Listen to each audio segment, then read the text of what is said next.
J'étais avec un patient qui est un pêcheur et il me disait, tu sais, il va falloir que j'envisage de changer de métier parce que les poissons, ça se raréfie très fort. Et il me fait, et on n'a aucun pouvoir face à ces énormes bateaux de pêche qui raflent tous les sols, qui prennent des quantités incroyables. Il me dit, je suis désespéré. On est pêcheur de père en fils. Et là, je vais rompre la chaîne. Je ne peux pas transmettre à mon fils cette pêche qui, aujourd'hui, en plus, me crée un vrai problème parce que je me sens malheureux pour la mer et malheureux parce que nos enfants, si on continue, n'auront plus de poissons.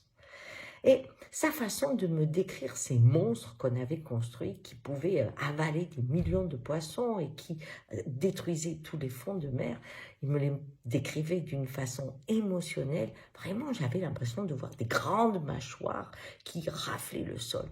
Et qu'elles soient japonaises ou ailleurs, c'était vraiment impressionnant pour moi.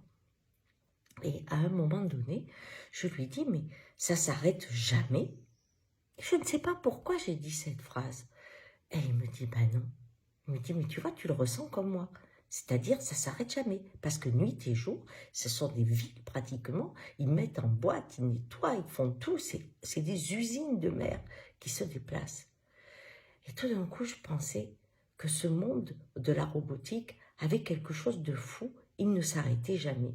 Et je me souviens qu'au début, je croyais que si on faisait trop marcher la machine à laver, elle allait tomber en panne. Je vous parle de ça il y a très longtemps. Hein. Mais les débuts de la technologie, je croyais que la machine avait aussi besoin de repos. J'imaginais pas qu'elle pouvait jamais s'arrêter. Et en fait, nous créons un monde qui ne s'arrête pas. Et c'est ça qui est effrayant. Parce que dans le vivant, tout a une pause.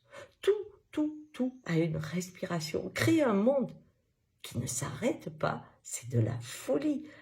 Quelqu'un qui ne peut pas dormir, et vous l'avez peut-être vécu, devient fou. Alors, ces machines sont le témoignage de notre folie qui est en route. Je crois qu'il faut vraiment participer, signer aux pétitions pour arriver à ce que la pêche reprenne un tour qui ne soit pas celui de l'usine et qu'un jour ces bateaux disparaissent. Vous allez me dire que je suis très naïve. Non, je crois que ce sont des monstres. Et n'allons pas chercher les monstres dans l'ombre des esprits. Regardez-le, ils sont juste sur la mer, les mêmes que ces énormes bateaux de touristes qui détruisent aussi tout quand ils rentrent dans le port de Venise. On a des monstres sur l'eau, il faut les arrêter. Alors comment? Je ne sais pas, mais faisons des pétitions. Et puis pour la jeunesse, regardez ces monstres en face, ils ont besoin de devenir des chevaliers. Allez, ciao.